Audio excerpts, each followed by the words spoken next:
여러분 안녕하십니까, 박상규입니다.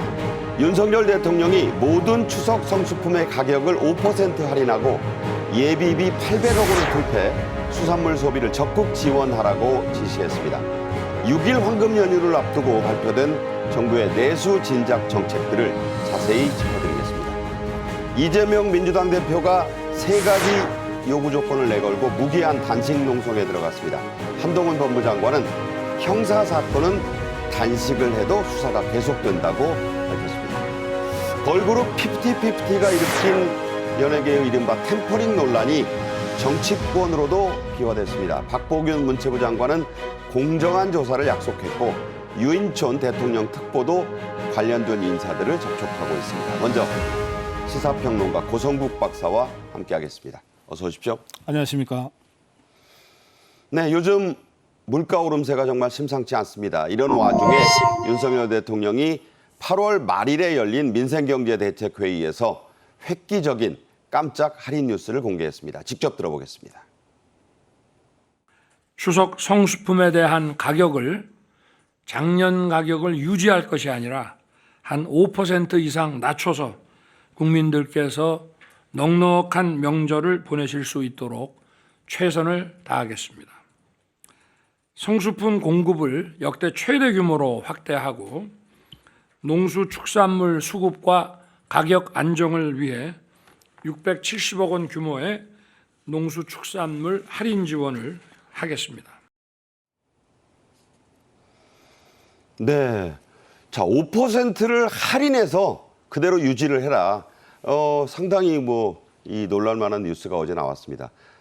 윤 대통령은 이 자리에서 오는 10월 2일 그 하루 낀 날 있잖아요. 임시 공휴일로 지정한다는 소식도 직접 밝혔는데 9월 5일 화요일 국무회의에서 공식화할 내용을 엿새나 먼저 직접 밝힌 것은 이례적인 일입니다. 자, 왜 그랬다고 보십니까? 예. 윤석열 정부가 출범한 지 이제 1년 반이 이제 가까워지고 있는데요. 그런데 모든 국정 현안이 다 중요하지 않겠습니까만. 그렇죠. 그러나 그 중에서도 역시 경중 완급이라는 게 있잖아요. 가장 급한 일부터 챙긴다는 건데 윤석열 정부가 출범한 직후부터 윤석열 대통령이 가장 급하고도 중요한 일로 생각했던 것은 외교 안보 영역이었던 것 같습니다. 그렇죠. 워낙 우리의 그 외교 관계나 그 안보 상황이 좀 심각했기 때문에 그래서 지난 1년간은 이 무너진 국방 안보 또 완전히 이 파탄 지경에까지 난 이 한일 관계나 또는 이 한미 동맹 이것을 원상 복구하고 더 강화하는 데 초점을 맞출 수밖에 없었던 것 같아요. 네. 그래서 지난 1년여의 그 대통령 행적을 보면 이 외교안보 영역에 우선 물리적으로 많은 시간이 투여됩니다. 그런데 그것이 지난번에 그 캠프 데이비드에서의 한미일 3국 정상회담을 계기로 1차 급한 거는 좀 수습이 됐다고 대통령이 생각하는 것 같습니다. 네. 그러니까 이제는 그야말로 정치 본연인 민생 안정 쪽으로 주력할 수 있게 됐다. 이런 인식이 윤석열 대통령의 그 여러 가지 메시지에서 나옵니다. 네. 잘 아시겠습니다만 정치의 본령은 민생이거든요. 정치의 그 치자가 한자로 치수한다는 치자 아닙니까? 물을 다스리는. 그렇습니다. 네. 이게 농업시대에 나온 용어니까 물을 다스린다는 것은 농업을 안정시킨다는 것이고 그것은 곧 민생을 안정시킨다는 네. 거거든요. 그래서 동서고금 막론하고 모든 정치는 민생 안정을 가장 중요한 목표로 하고 있는 겁니다. 네. 윤석열 정부라고 해서 다를 리가 없죠. 그런데 이 민생 안정이라고 하는 게 1년 내내 챙기는 것이긴 하지만 그러나 뭔가 특별한 계기가 있을 때 범정부적으로 힘을 집중해야 효과가 있는 거 아닙니까? 그렇죠. 그러니까 지금 추석을 앞두고 지금이야말로 민생 안정을 추석 물가를 안정화시키는 방식으로 범정부적으로 좀 집중해야 될 때다. 네. 특히 이 오염 처리수 방류로 인해서 우리 수산업계나 영세상인들이 굉장히 힘든 시기를 지금 6개월 이상 보내고 있거든요. 이 부분도 사실은 민생 안정에 해당되니까 네. 이런저런 민생을 직접 챙겨야 되겠다고 하는 대통령의 인식이 어제 여러 가지 메시지와 행보를 통해서 나왔다. 그렇게 해석하고 있습니다. 네. 자, 들으신 대로 그런 획기적인 대책이 나온 이유는 요즘 소비자 물가가 다시 들썩여서 3%대로 오를 조짐을 보이고 있는 것과 무관치 않습니다. 작년 추석 때보다 평균 5% 더 싸게 추석 성수품들을 팔아라. 그 차액은 정부가 보전해 주겠다는 게 그 핵심입니다. 할인 대책은 이것 말고도 더 있는데요. 어제 나온 것들을 중심으로 살펴보면 670억 원을 투입해 성수품 할인 판매를 지원하는데 20대 주요 성수품의 물가는 말씀하신 대로 들으신 대로 전년 대비 5%를 깎아서 거기서 관리를 해라. 정부 지원 할인을 20에서 30% 포함해서 많게는 40에서 60%까지 깎는 품목이 있다는 겁니다. 그리고 전통시장에서 사게 되면 온누리 상품권으로 구매 금액의 일부를 환급해주는 조치도 합니다. 그리고 마트는 한 번만 쓰고 2번 하게 되면 다른 마트를 이용해라. 이런 대책들도 있거든요. 자, 이런 대책을 보면 네. 역시 우리 민족의 최대 명절다운 건데 이번에 또 6일로 늘어났잖아요. 그렇습니다. 예. 대대적인 어떤 내수 진작을 좀 정부가 원하고 있다는 거죠. 그렇죠. 그 민생 안정 대책은 체감도가 높아야 국민들이 느끼거든요. 뭐 책상머리에 앉아서 말로만 민생 안정 얘기하는데 막상 시장에 가보면 장바구니 물가는 천정부지로 솟았다 그러면 정부 신뢰만 떨어지는 거거든요. 그렇죠. 근데 저는 이번 윤석열 대통령이 내놓은 그 대책이 상당히 체감도 높은 대책들이 있다고 저는 생각합니다. 우선 네. 물가 전체를 잡는 건 불가능합니다. 그렇죠. 그러나 지금 조금 전에 전해주신 대로 20개 품목의 성수품을 집중적으로 물가 관리하겠다는 거니까 그렇죠. 이게 추석 차례상에 올라가는 그 식품이라고 하는 게 몇 개 안 되잖아요. 그렇죠. 네. 뭐 홍동백서 하면은 뭐 사과하고 배하고 이런 것이고 조율 이시 뭐 그런 거겠죠. 생선하고 네. 뭐 이런 거잖아요. 그러니까 그 몇 가지 성수 품목에 한해서 작년에 비해서 5% 싸게 가격 할인을 하겠다는 것이고 여기에 정부가 지역 상품권까지 결합해서 네. 이것을 사면은 오히려 환급 받을 수 있도록 하겠다. 온누리 상품권으로. 그렇습니다. 네. 그래서 그 전통시장 활성화까지 연계시켜서 성수품을 집중 관리하겠다고 하는 거니까 지금 추석을 앞두고 다들 이제 차례상 어떻게 차릴까 걱정하실 텐데. 그렇죠. 그런데 적어도 이 차례상에 올라가는 성수 품목에 관해서는 확실히 물가가 오히려 내렸다고 체감할 수 있도록 하겠다. 네, 그러니까 네. 정확하게 선택과 집중을 해서 나온 대책이다. 그렇게 말씀드릴 수 있고요. 그다음에 10월 2일을 임시공휴일로 그렇죠. 저 국무회의에서 통과시키겠다는 겁니다. 그렇죠. 그럴 경우에 이제 6일 되잖아요. 그런데 사실 6일이면 그 다들 해외여행 그동안 3년간 팬데믹 때문에 못 나갔던 해외여행들을 갈 생각들을 하실 수 있는데 그런데 기왕이면 국내 여행하자. 그렇죠. 근데 사실 추석이라는 게 다 귀성객들 아닙니까? 그러니까 귀성객들은 우리나라 어디엔가 가는 거거든요. 간 김에 그 지역, 그 고향과 연계되는 그런 이 관광지나 명승지에 1박 2일 정도 더 있다가 오시면 좋다. 아하. 이렇게 연계해서 내수시장 진작으로 지금 캠페인을 벌이고 있으니까 네네. 이것도 해볼 만한 일이에요. 그리고 그걸 하는데 이를테면은 고속도로 통행료를 안 받겠다든지 요 6일 동안에 그다음에 그 공공기관의 주차장을 무료로 개방하겠다든지 네네. 하는 것은 실질적으로 그 자동차를 이용하는 분들한테는 혜택이 가는 거거든요. 그렇죠. 그러니까 이런 상당히 실효성이 있는 또 국민들이 체감할 수 있는 대책들 중심으로 어제 발표가 됐다. 그렇게 해설할 수 있겠습니다. 네. 고 박사님 말씀대로 이 이제 전반에 추석긴 때까지는 귀성해서 성묘도 하고 고향에 좀 가시는데 그 10월 2일을 포함한 후반이 있잖아요. 2, 3일은 이제 여행을 좀 근처에 하시라 이런 뜻에서 각종 숙박 할인 쿠폰을 60여만 장을 배포하겠다는 계획이 나왔고요. 추석 연휴 6일 내내 전국 어느 고속도로든지 통행료를 모두 면제할 예정인데 자, 그 내용을 좀 또 세세히 보겠습니다. 10월 2일 임시공휴일을 지정했고 9월 28일부터 10월 1일 연휴 기간 내내 고속도로 통행료는 다 면제입니다. 추석 연휴를 포함해 하반기 숙박 쿠폰이 60만 장 지원이 되고, 자, 프로야구 입장권은 최대 절반까지 깎아주니까 그러면 야구장에 좀 가시라는 거예요. 그리고 주요 관광지도 적극 개방을 한다는 얘기가 됩니다. 이벤트 개최 같은 소비 분위기를 조성하겠다. 코리아 세일 페스타 같은 행사를 연말까지 매달 하면서 할인 이벤트도 계속하겠다.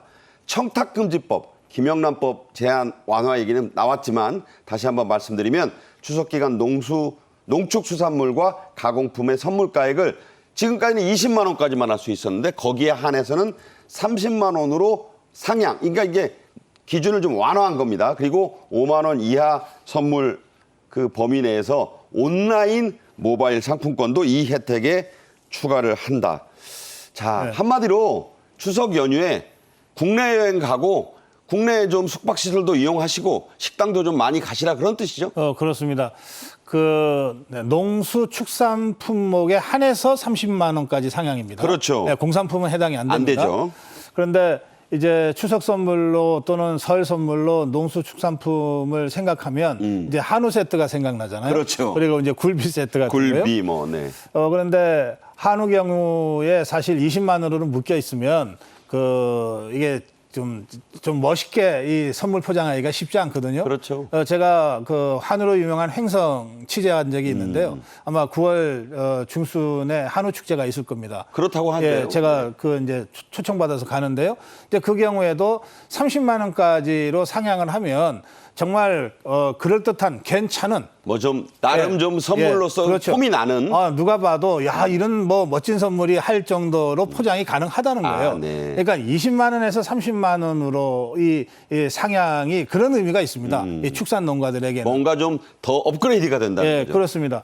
또 제가 영주 풍기의 인삼축제도 9월 중에 있어요. 경북 영주. 예, 영주 풍기에 있는 인삼축제요. 유명하죠. 예, 이 경우에도 사실 선물용으로는 이제 홍삼보다는 이 생삼, 수삼이라고 하죠. 가공되기 전. 그게 사실 진짜죠. 예, 이게 뭐 정말 5년근, 6년근이 대단하거든요. 이제 그런 선물 포장, 상품 포장을 할 때도 저 상한가에 늘 이제 신경이 쓰였는데. 그게 올라가면. 그렇습니다. 그리고 또 10월 초에는 이제 자갈치 시장 축제가 있습니다. 부산 공동호 시장이요? 부산 국제영화제와 같은 시기에 엽니다. 그러면 이제 노량진 수산시장과 동시에 가장 상징적인 부산 자갈치 시장. 정말 전국적인 축제 아니겠습니까? 축제입니다. 그러면 이 축제의 경우에도 저게 이제 추석 연휴 기간과 이제 겹치기도 하기 때문에 이런 식으로 해서 자꾸 뭔가 이벤트가 단순한 일회성 이벤트가 아니라 내수진작으로 연결되고 국내 여행으로 연결되는 이런 식으로 시너지를 만들어내는 것이 좋은데 네네. 이번에 어떤 종합대책이 발표된 거 아닙니까?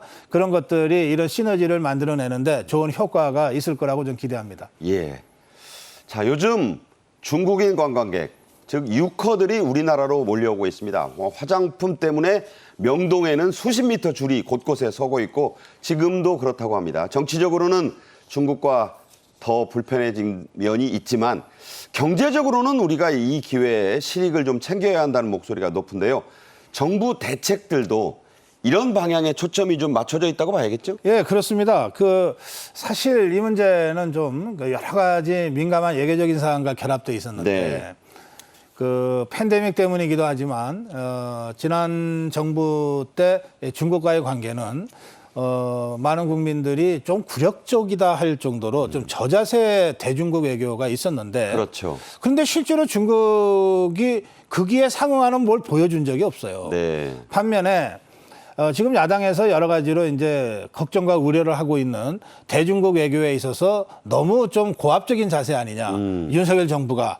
그런데 풀기는 중국 정부가 윤석열 정부에서 이런 걸 풀어주는 거거든요. 먼저 풀었죠. 네. 그러니까 이게 이제 역시 외교는 당당하게 나갈 때 뭔가 상대국에서 성의를 보이거나 뭘 하는 거다. 네. 선의에 기대서 하는 외교는 없다. 네. 이런 어떤 원칙을 다시 한번 확인하게 되는 것이고요.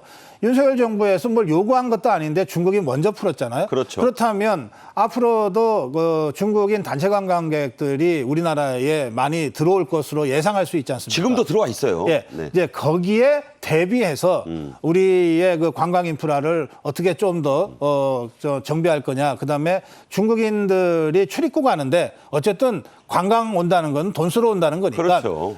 그 사람들이 불편함이 없도록 소소한 부분까지도 잘 챙기는 방식으로 중국 단체 관광객들에 대한 대책들은 따로 나와야 됩니다. 그리고 그와 별도로 사실 이게 관광산업이라는 측면에서 보면 단체 관광객에 의지하는 관광대국은 별로 없어요. 그렇죠. 전 세계적으로 정말 유명한 이 관광 대국들은 전부 다 개인들이 알아서 다 찾아가는 관광이거든요. 그렇죠. 그러니까 이제 우리 관광도 사실 그렇게 가고 있습니다. 그렇게 가고 있는데 그렇다고 해서 중국 관광객들이 단체로 오는 호재를 우리가 무시하거나 배관시할 필요는 없죠. 그러니까 깃발 관광객을 무시해서는 안 되는 예, 거죠. 그렇습니다. 그건 그것대로 우리가 잘 대우하면서 그러나 관광 발전 방향은 세계적인 추세에 맞춰서 선진국형으로 체류형이면서 한 사람 한 사람이 다 자기 결정을 해서 하는 네. 이런 찾아가는 관광, 체류형 관광으로 그렇게 전체적으로는 가야 된다. 그런 말씀 좀 덧붙여서 하고 싶습니다. 네, 인센티브 개별적으로 찾아가는 관광. 그렇습니다. 그게 이제 선진국형이죠. 그렇습니다. 우리도 그렇게 가고 있다는 말씀이었습니다. 자, 일본 얘기를 좀 하겠습니다. 후쿠시마 원전의 처리수, 오염 처리수 방류가 일주일을 넘기고 있습니다만 방사능 등 각종 검사 수치들은 오늘도 제가 확인해 보니까 정상의 가장 아랫단으로 나오고 있습니다. 윤 대통령은 괴담들과 가짜 뉴스들로 위축된 우리 수산물 소비에 대한 적극적인 지원 방침을 밝혔는데요. 직접 들어보시죠. 최근 가짜 뉴스와 허위 선동으로 어려움을 겪고 있는 수산물 업계에 대한 지원 역시 신속하고 과감하게 추진하겠습니다. 근거 없는 괴담과 선동에는 적극 대응하고 금년 중 추가로 예비비 800억 원을 편성하여 우리 수산물 소비를 촉진하겠습니다. 특히 주요 수산물을 최대 60% 할인하고 온라인 상품권 환급을 통해 온라인 전통시장 어디서든 저렴하고 편리하게 우리 수산물을 구매할 수 있도록 지원하겠습니다. 네, 우리 한국인들이 다 뭐 이 수산물 좋아하지만 뭐 영어를 결합해서 좀 안 됐습니다만 소울 수산물이라고 할 수 있는 게 이 명태. 명태가 여러 가지가 있지 않습니까? 또 고등어, 오징어를 들 수 있는데 이른바 이 대중성 어종들은 대통령이 지금 방금 언급했지만 최대 60%까지 싸게 살 수 있게 지원한다고 하는데 파격적이죠? 그렇습니다. 뭐 절반 이하로 살 수 있다고 지금 정부가 대책을 내놓은 것 아닙니까? 그 저 자체만으로도 수산물 소비가 상당히 촉진될 것 같습니다. 네. 그런데 이 가짜뉴스 괴담으로 우리 수산업계나 영세상인들이 굉장히 힘들어한다는 말씀을 먼저 이제 했잖아요. 네. 제가 그 대북 심리전 쪽에 종사했던 오래된 전문가의 말씀을 들으면 네네. 북한의 그 대남 심리전의 목표가 그냥 왠지 좀 찜찜해라고 심리적인 상태를 만드는 데까지라는 거예요. 거기까지만. 예, 거기까지만 해도 성공이라는 겁니다. 뭐 생각을 완전히 바꾼다는 것은 심리전으로는 불가능하고요. 깨름직하게 만들죠. 그렇죠. 깨름직하게 만들죠. 그러면 어떻게 되냐면 좀 깨름직하다. 야, 기왕이면 고기 먹지. 이렇게 돼버리는 거예요. 마음이 그렇죠. 이것이 수산물 업계의 직격타가 된 것이거든요. 네. 그런 면에서는 북한이 만약에 이 후쿠시마 괴담을 유포하고 이걸 선동하는 식으로 작동을 했다면 네. 그러면 이미 북한의 심리전은 어느 정도 성공한 것이라고 할 수 있습니다. 네네. 그런데 또 이런 측면도 있잖아요. 왜 증시에서 악재하지만 막상 그게 터지면 오히려 올라가요. 증시는 안정화되잖아요. 네, 뉴스가 나오면 올라갑니다. 그렇습니다. 이게 후쿠시마 이 방류도 이 오염 처리소 방류도 방류되기 전에 뭐 이렇게 타격을 많이 받았는데 막상 방류가 되니까 뭐 국민들이 이것 때문에 크게 불안해하거나 그러지 않는 것 같아요. 제가 지금 한 2달 가까이 계속 수산시장을 취재하고 다니는데요. 그리고 지난 주말에는 제가 자갈치장 취재했고요. 네. 이번 주 수요일, 어제 그저께죠. 제가 노량시장에 갔습니다. 다녀오셨다고? 예, 네. 취재도 했고 또 먹기도 했는데 오히려 이제 그분들 말씀이 오히려 방류하고 난 다음에 매출이 한 50%, 60% 늘은 것 같다는 거예요. 오, 그 정도로? 예. 네. 실제로 제가 가서 이 자갈치장은 2층에 그 식당들이 있거든요. 그러니까요. 2층에 식당이 빈자리가 없었습니다. 뭐 그건 제가 그 고성구 TV에서 영상을 제작해서 올려놨으니까 여러분들이 눈으로 확인하실 수 있어요. 네. 또 어제 그저께 노량진 수산시장에 가서도요. 정말 많은 분들이 그 식사들을 하시더라고요. 네. 그래서 이제 이 후쿠시마 오염 처리수 방류 문제를 가지고 어떤 사람들이 어떤 의도로 가짜 뉴스나 괴담을 흘렸는지는 모르겠으나 네네. 그것은 이제 더 이상 먹히지 않는 그런 상황이 됐다. 저는 그렇게 사실은 단언하고 싶어요. 네. 자, 윤 대통령은 이 민생경제회의를 주재한 뒤에 지금 고 박사 말씀하신 서울 노량진 수산시장을 직접 찾았습니다.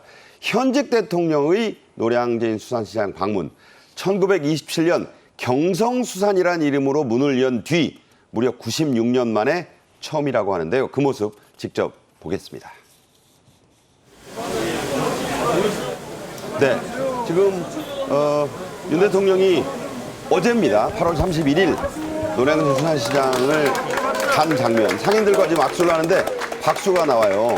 저게 이제 어려우시냐 뭐 이런 얘기를 하니까 화답으로 저렇게 나온 건데 직접 저렇게 이제 상인들과 대화를 하고 있고요. 차덕호 노량진 수산시장 상인회장이라고 합니다. 직접 스마트폰으로 그 설명을 지금 하고 있습니다. 네. 자, 이렇게 이제 꽃게를 직접 들어 보이고 저번에는 이제 그 붕장어 들어가지고 화제가 됐었는데요. 꽃게 활짝 웃는 모습인데, 자, 윤 대통령은 이 꽃게 등 여러 수산물을 직접 사서 지금 고 박사가 말씀하신 노량진 수산시장 2층에 있는 식당으로 수행한 분들과 올라가서 즉석에서 요리를 해달라 해서 맛있게 먹었다고 하는데, 자, 화제가 된 보도가 있어요. 우럭탕 한 그릇을 다 비우고 국물 추가를 부탁했다고 합니다. 예, 보통 지금의 노량진이나 자갈치 시장은 구조가 1층은 이제 직접 해산물을 사게 돼 있고요. 네. 거기서 사면 바로 회를 떠서 2층이나 5층이나 6층에 있는 식당으로 이제 올려주거든요. 그렇죠. 그러면 거기에 식당들이 밑반찬하고 이런 걸 다 준비를 했다가 세트죠. 한상 세트. 그렇습니다. 네. 이제 그렇게 하게 하는데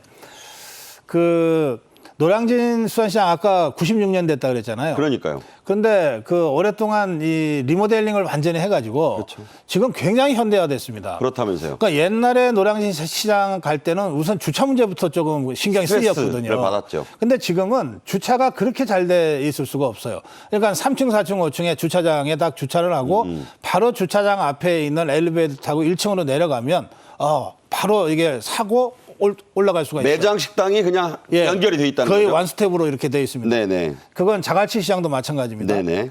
그래서 굉장히 현대화된 이 시설이고 또 지금 회를 떠서 대충 먹는 게 아닙니다. 제대로 된 정식을 할 수 있도록 식당들이 준비를 해놨어요. 굉장히 넓고 깨끗합니다. 그러니까. 네네. 그래서 저는 워낙 우리 윤석열 대통령이 먹는데 진심이시라서. 진짜 진심이에요. 근데 저희도 수요일 날 매운탕을 먹었거든요. 네. 회 뜨고 남은. 노량진에서? 예, 네네. 그렇습니다. 다들 국물 다들 비웠어요. 네, 아주 그렇군요. 맛있습니다. 예. 네.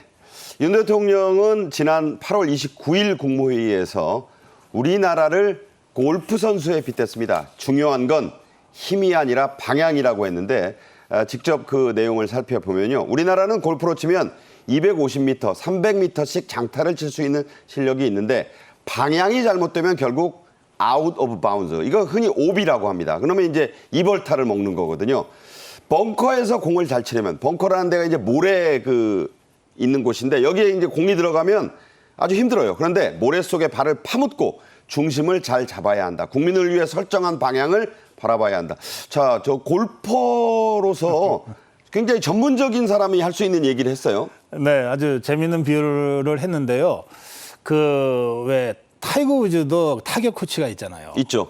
부치아먼이라고. 예. 그리고 타이거 우즈 같은 대선수도 캐디가 잘 보시면 중계방송할 때 보시면 이제 어드레스를 하기 직전까지 캐디가 계속 뒤에서 뭐라고 얘기하거든요. 뒤에서 계속 조언을 합니다. 그게 무슨 조언이냐면 방향에 대한 조언이에요. 잘못 섰다, 왼쪽으로 예, 섰다. 그렇습니다. 그런데 뭐 여기서 약간 한 5cm 빗나가면 이게 한번 치면 300m 날아가잖아요. 그렇죠. 프로들이. 그 300m 바깥에서 10m, 15m가 벌어지는 거예요. 그렇죠. 숲으로 들어갈 수 있죠. 그렇습니다. 이 어드리스 하는 이 치는 데서의 3cm, 5cm 그 차이가 저쪽에서는 30m, 50m 차이가 되는 거거든요. 네네. 그럼 이제 오비 나는 거예요. 그래서 뭐 저희가 배울 때 코치들도 그렇고 프로 선수들 누구나 다 하는 말이 골프는 방향이라는 거예요. 방향이다. 그러니까 골프를 예로 들어서 지금 국정운영에 대한 얘기를 한 것 아닙니까? 그렇죠. 윤석열 대통령의 말을 직접적으로 옮기면 국정운영은 방향이 제일 중요하다는 겁니다. 잘못된 방향으로 열심히 가면 열심히 갈수록 국가가 어려워진다는 것 아닙니까? 그 점에서 윤석열 대통령이 이렇게 이야기한 것에 배경에 깔려 있는 생각은 네. 제가 읽기로는 네네. 지난 1년 반 동안 어쨌든 윤석열 정부가 대한민국을 운영해 나가는 국정운영 방향은 제대로 잡았다. 네. 나는 제대로 잡고 있다. 국무위원들도 이 방향에서 제대로 한번 해보자. 이것을 계속해서 국무위원들한테 강조하고 있는 거다. 저는 그렇게 생각합니다. 네. 그래서 골프 선수 비유가 나왔다는 말씀입니다.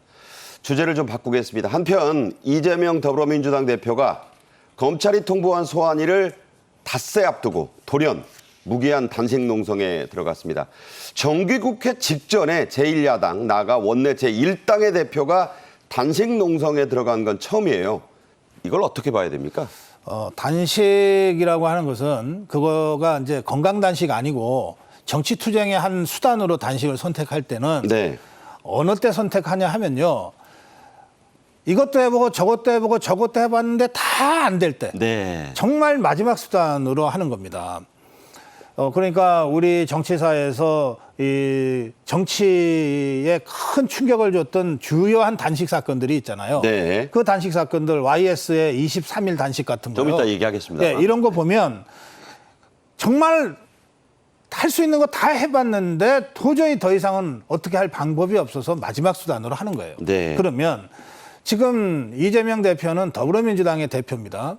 그리고 국회에 166석의 압도적 다수당입니다. 지금까지 더불어민주당이 국회에서 하겠다고 해서 못한 게 하나라도 있습니까? 법 다 통과시켰잖아요. 네. 더불어민주당이 하겠다고 당론으로 결정한 것은 심지어는 꼼수로 탈당까지 시켜가면서 다 처리했습니다. 할 수 있는 모든 걸 다 할 수 있는 지금 더불어민주당의 당대표예요. 그런데 할 수 있는 거 다 해봤는데도 안 될 때 쓰는 마지막 수단인 단식을 갑자기 들고 나온 것 아닙니까? 네네. 그러니까 국민들이 이해를 못하는 겁니다. 그래서 이재명 대표의 이 단식은 뭔가 정치적 차원에서 결단이 내려진 게 아니라 이재명 대표 개인적인 어떤 사법적 리스크 이것에 대한 대응 수단으로 단식을 시작한 건 아닌가라고 하는 합리적 의심이 지금 제기되고 있는 상황이 돼버린 겁니다. 네. 한동훈 법무장관이 국회 예결위 전체회의에 출석하다가 기자들로부터 이재명 대표의 단식 돌입 소식을 듣고 개인 비리 등 형사사건 피의자의 단식에 국민들이 공감하실지 모르겠다.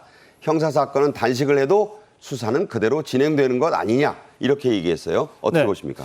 어제 이재명 대표 실의 관계자가 언론에 얘기하기는 이건 단식 농성이 아니다 그랬습니다.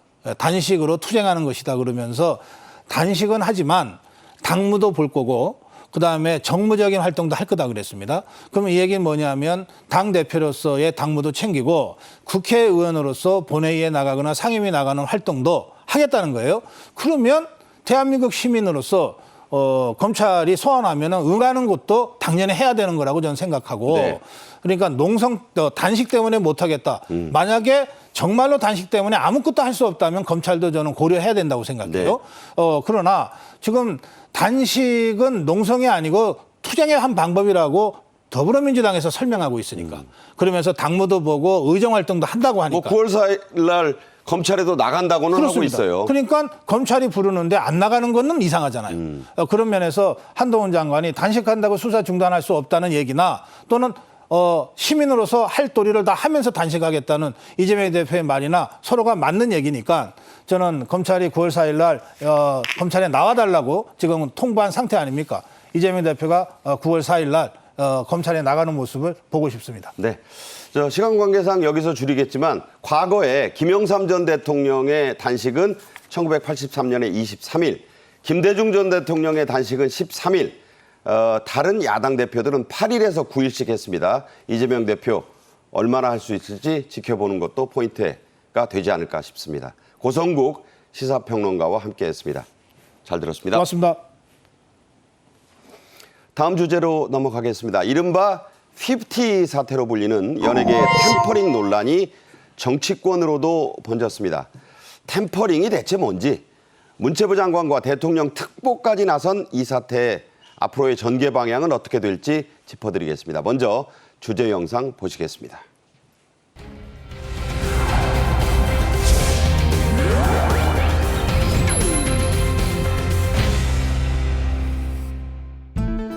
다만 이 문제 공정성이라는 잣대가 제일 중요하다. 그런 기준으로 지금 사태를 지켜보고 있습니다.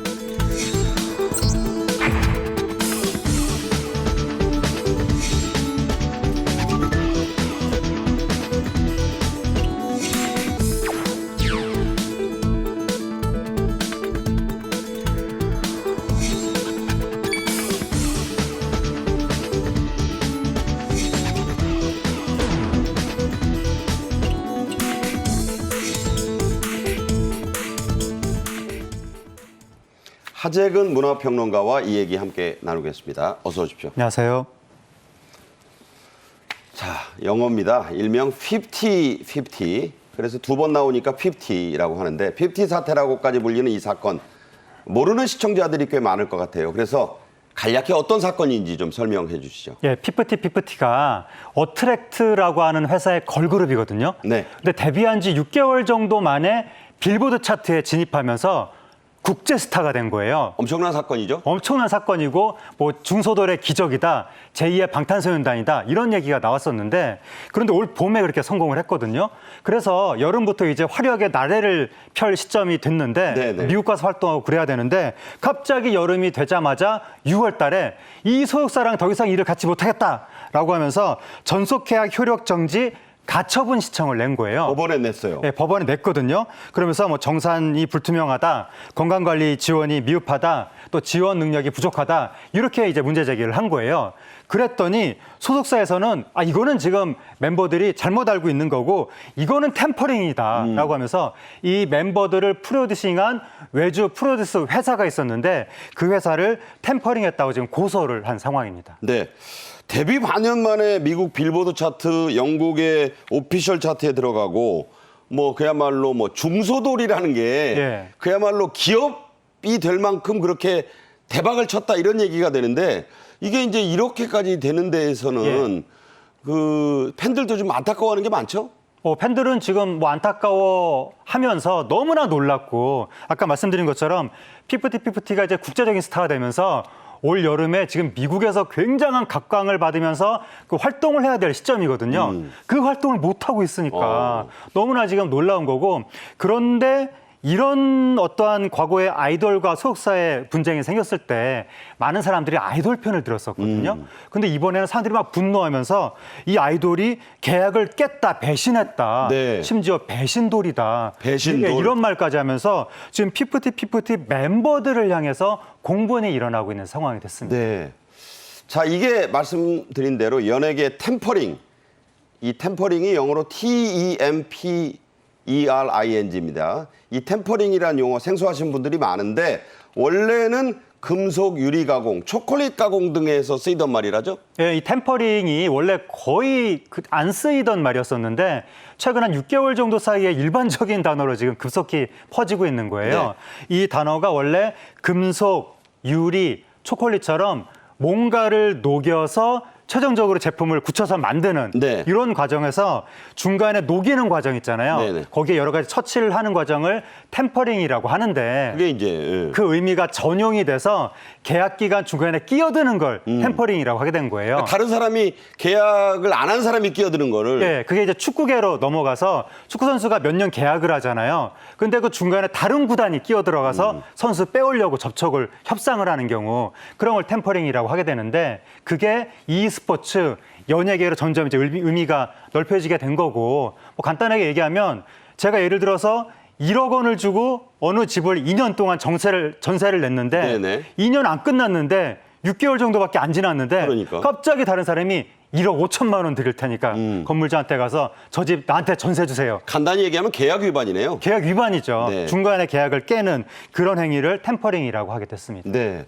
자, 그래서 궁금한 것, 이 50 사태가 지금은 어떻게 돼가고 있나, 돌아가고 있는 국면이 궁금해요. 전속계약 효력정지 가처분 신청을 냈는데 지난주에 그 법원의 결정이 나왔습니다. 네. 바로 가처분 신청이 기각됐습니다. 아. 멤버들이 요구했던 주장했던 여러 가지 신뢰 파탄 이런 것들이 이유가 없었다라고 법원이 판단을 한 것이고 그 소속사에 남아라 이런 얘기네요. 네, 계속 남아라 이렇게 이제 판단을 한 것이고 그러니까 멤버들은 거의 결사항전으로 지금 인정 못한다라고 하면서 항고했습니다. 그러니까 즉시 항고를 했고 네, 항고했고 네. 그다음에 소속사 대표를 배임으로 고발까지 했습니다. 어. 완전 지금 갈 때까지 가보자 뭐 이런 것 같고. 근데 이렇게, 예, 소속사에서는 멤버들한테 그러지 말고 돌아와라. 같이 잘해보자. 네, 라고 네. 하면서 이거는 모두 템퍼링을 한 배우 그 회사 때문이다라고 하면서 외주 프로듀서 회사 그 회사를 소속사가 좀 고소를 했거든요. 그래서 앞으로 또 법정 싸움이 이루어지게 될 것 같습니다. 언뜻 드는 생각이 제3자가 문제다. 네. 그러니까 당사자들끼리 화해할 수 있는 문제를 제3자가 끼어들어서 네. 이 분탕질을 했으니까 네. 그 제3자가 좀 책임을 져야 된다. 이런 그 느낌도 좀 드네요. 말이. 소속사가 그렇게 주장을 하는 거죠. 그러니까 네, 멤버들은 제3자가 문제가 아니라 우리가 부당하다고 느꼈다라고 이제 주장을 하는 거고 네. 법원은 그게 아닌 것 같은데 이렇게 판단을 내린 거고 소속사에서는 제3자 때문이다. 지금 이렇게 이야기를 하고 있는 겁니다. 네. 자, 이 50-50뿐이 아니고 다른 유명 아이돌 그룹들도 이 템퍼링 논란에 휩싸여서 시끄럽습니다. 유명 연예인들, 아이돌들 이름이 이 템퍼링과 관련해서 많이 등장하고 있네요. 예, 최근에 걸그룹 이달소 출신의 추 씨가 추. 추 추죠. 씨가 지금 전속계약 해지 소송을 냈는데 거기에 대해서 또 그 소속사가 이건 템퍼링이다라고 해서 맞섰었거든요. 근데 이때는 법원이 추 씨의 손을 들어줬고 네. 계약 해지가 됐고 그 다음에 또 엑소 한류그룹 엑소의 일부 멤버들이 계약 해지한다고 나섰었는데 거기에 대해서 MC 몽 씨가 접촉했다. 오랜만에 이름 나오네요. MC 몽. 네. MC 몽 씨가 템퍼링을 했다. 이런 주장이 나와서 논란이 진행되고 있고 그다음에 또, 예. 한류그룹 오메가엑스가 기존 회사랑 계약을 깨고 회사를 옮겼거든요. 이것도 템퍼링이라는 논란이 진행되고 있는데 네. 아직 어느 쪽 말이 맞는지는 모릅니다. 어쨌든 이러저러한 논란이 최근에 계속 벌어지면서 아까 말씀드린 것처럼 한 6개월 전만 해도 템퍼링이라는 단어를 아는 사람이 거의 없었는데 저도 몰랐어요. 이제는 연예계에서는 상당히 많이 쓰이는 단어가 됐습니다. 네, 그렇군요.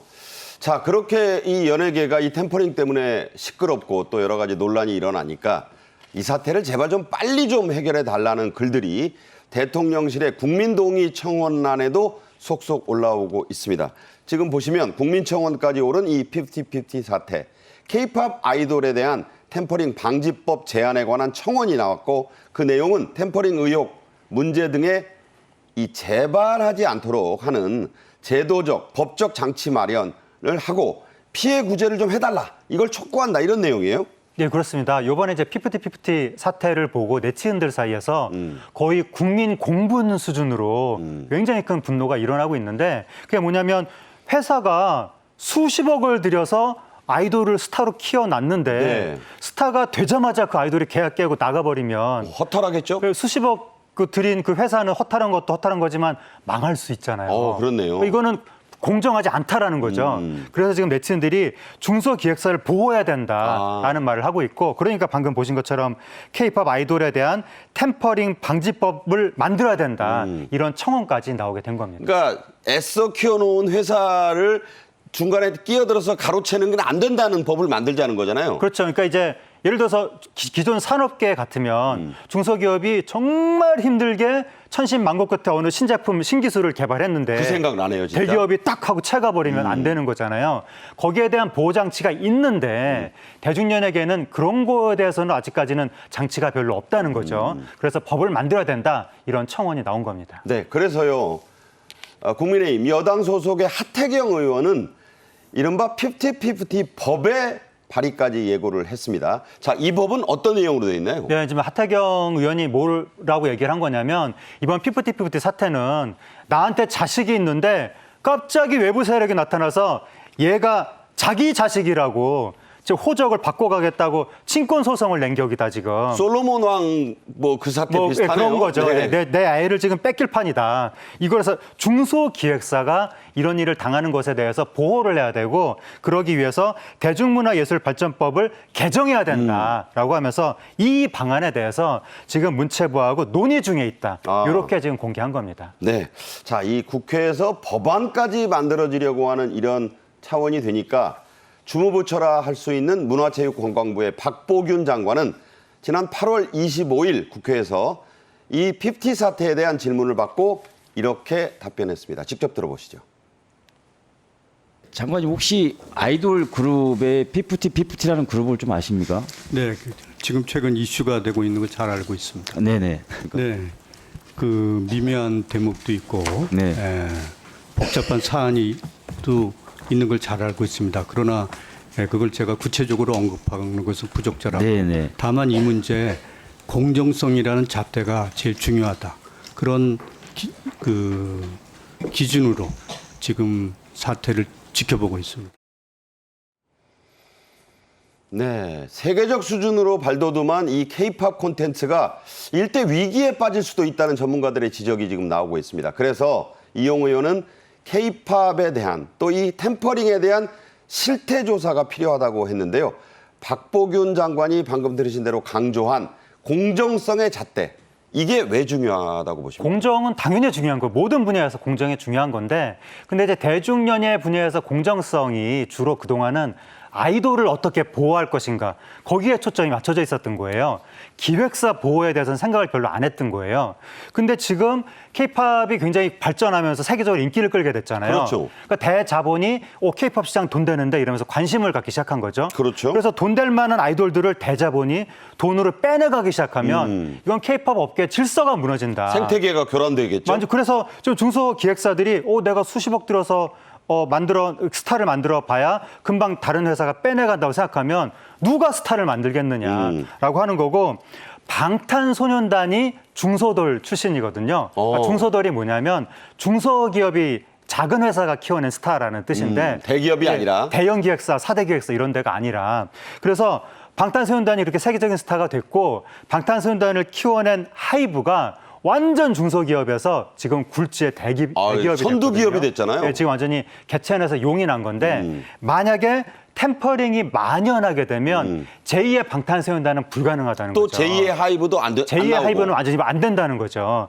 그래서 그러한 회사들을 보호해야 K-팝 업계가 계속 활력이 유지될 수 있는 것이기 때문에 그런 차원에서 중소기획사를 보호하는 공정성이라는 가치도 중요하다. 이런 얘기가 나오게 된 겁니다. 그렇군요.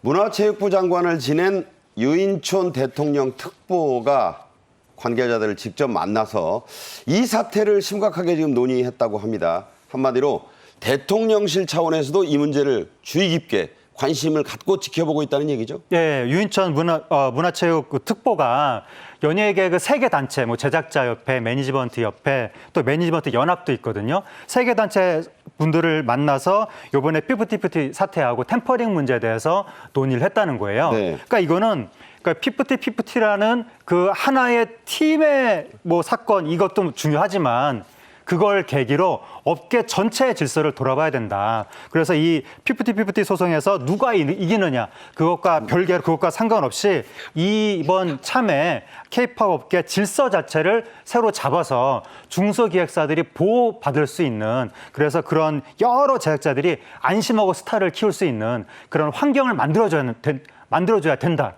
이렇게 대통령실에서도 문제의식을 가지고 있는 것 같습니다. 네. 자, 문화체육 특별보좌관, 대통령의 특별보좌관인데 자, 유인촌 전 장관이었기 때문에 그 역할에 관심이 좀 쏠리고 있죠? 기본적으로 특별 보좌관이니까 대통령 보좌하는 거잖아요. 그러니까 뭐 정책에 대해서 조언이라든가 뭐 현안에 대한 설명이라든가 이런 걸 할 것이고 또 가장 중요한 역할은 문화체육계, 특히 문화계하고 대통령을 이어주는 중간 고리 역할을 하게 될 것 같습니다. 그러니까 유인촌 그 특보가 굉장히 오랫동안 연기자로 활동을 했잖아요. 실제로 연극 파우스트를 지금도 연기를 얼마 전까지 했잖아요. 그렇습니다. 그러니까 연극계, 뭐 이 드라마계, 영화계 마당발이고 전원일기에 뭐 20년 넘는 스타고. 그렇습니다. 네. 거기다가 장관 됐었죠. 문화재 장관 됐었죠. 서울문화재단 대표이사 했었죠. 예술의 전당 이사장 했었죠. 그러니까 폭넓은 문화계 인적 네트워크 그런 게 있기 때문에 문화계하고 대통령실을 이어주는 고리 역할을 앞으로 하게 될 것으로 보입니다. 네. 그 유인촌 대통령 특보의 취임 소감 좀 과감했고 특별했습니다. 어떤 내용을 말해서 좀 화제가 됐나요? 유인촌 특보가 이명박 정부 시절에 장관도 하고 그때도 특보를 했었거든요. 이번에 돌아온 거예요, 특보로. 그러니까 사람들이 올드맨의 귀환이다. 올드맨이라는 말이 나온 거예요. 그러니까 유인촌 특보가 올드맨 아직 꿈도 많고 에너지도 넘치는데 이렇게 딱 받아쳤는데 70 중반이 아직 안 됐는데도 여전히 뭐 청년 같은 열정이 있다고요. 지금 72살인데요. 네네. 근데 작년에 그 자전거로 유럽에 2,000km를 종주했다고 합니다. 그렇다고 그 하대요. 젊은 사람도 하기 힘든 건데 네. 그러고 나서 우리나라 돌아오자마자 바로 연극 파우스트 이걸 한 거예요. 그러니까 열정은 엄청난 것 같은데 예술을 정치 속으로 삼는 건 공산국가나 하는 일이다. 완전히 세트를 짜겠다. 묻고 두드리고 저지를 것이다. 어떻게 예, 봐야 됩니까? 이 그러면서 발언은. 낡은 이념에 치우친 문화산업 전반에 쇄신이 필요하다. 이런 말을 했거든요. 그러면서 요즘에 지금 이 새로운 IT 기술의 개발로 인해서 기존의 칸막이가 다 사라지고 있거든요. 그러니까 유인촌 특보가 영화, 게임, 애니메이션 이런 장르 칸막이를 다 없애야 된다. 그러면서 융복합 지원 시스템을 구축해야 된다. 네. 또 문화예술도 경쟁을 통해서 살아남아야 된다. 이런 얘기를 했기 때문에 지금 아마 문화예술계에 앞으로 새 바람이 불게 될 것으로 보입니다. 네, 의욕적인 그런 소감만큼이나 우리 문화계가 세계적인 수준으로 좀 도약하는 그런 역할을 해줬으면 하는 바람을 갖습니다. 네. 네, 오늘 말씀 잘 들었습니다. 고맙습니다. 감사합니다. 네, 저희 정책인 이슈가 준비한 소식은 여기까지입니다. 시청해 주신 여러분 고맙습니다.